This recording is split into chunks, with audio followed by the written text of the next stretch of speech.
Okay, what's the psychology behind people falling in love?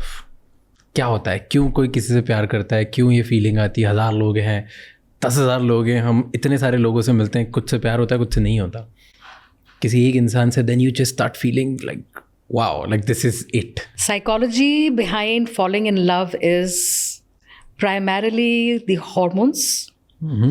It is also genetic because some of our genetics are also passed on to us.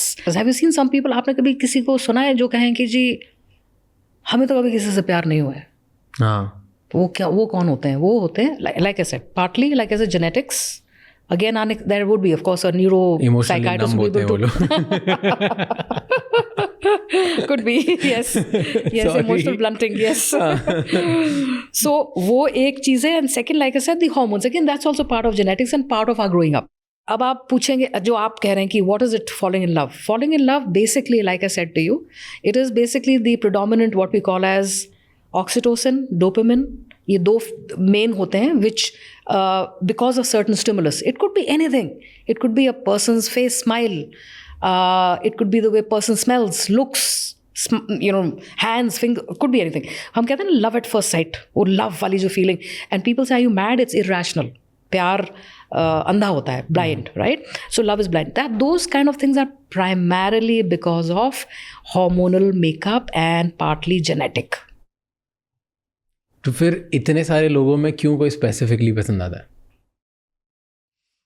हर किसी से तो नहीं होता प्यार, हमें कुछ लोग हो जाता होगा पर हाँ, ये भी है बट हर किसी से नहीं होता ना। आपको किसी के साथ ही कोई एक फीलिंग आती है एंड मे बी वो इंसान सबसे इंटेलिजेंट हो या ना हो, सबसे पावरफुल हो या ना हो, सबसे खूबसूरत हो या ना हो, सबसे फिजिकली अट्रैक्टिव हो या ना हो, तो भी हो जाता है। True.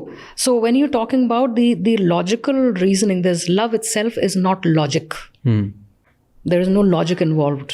Like I said, it's a combination of genetics and hormones. अब ये तो logical नहीं ना, ये तो chemistry हो गई. Exactly.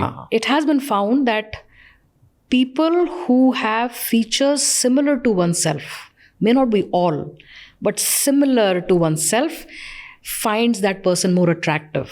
May not be all the features, but similar. Interesting. Yes. Some studies. Again, like I said, very interesting. Like, there are a lot of studies I've also read in the similar lines but मैंने similar features का नहीं सुना था। मैंने लगा कि जो familiarity होती है जिनके face में कि ओ मेरी मॉम के जैसी दिखती है या मेरी सिस्टर के जैसे दिखती है या मेरे ब्रदर जैसा दिखता है, मेरे डैड जैसा दिखता है, या उनका कोई पर्सनालिटी ट्रेट दिखता है अपने पार्टनर में, तो then you tend to fall in love more. Correct. That also happens, yes. That happens like a lot more than. तो ऐसे मतलब familiarity makes people fall in love. I also feel effort का बहुत important role होता होगा ना.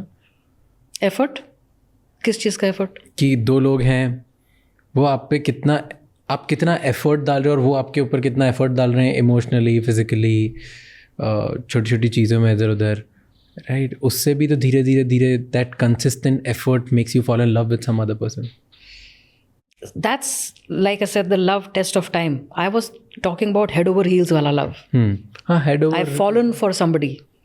Like over time I've fallen because. Over time is not fallen then. Fallen is a very, like I said, very chemical thing. जो देखा. हाँ, this is the one and I'm just crazy. वो उसी के बारे में डे ड्रीम चल रहा है, उसी का वो शादी तक पहुंच गई imagination. I'm talking about falling in love. और वो क्यों होता है ऐसा?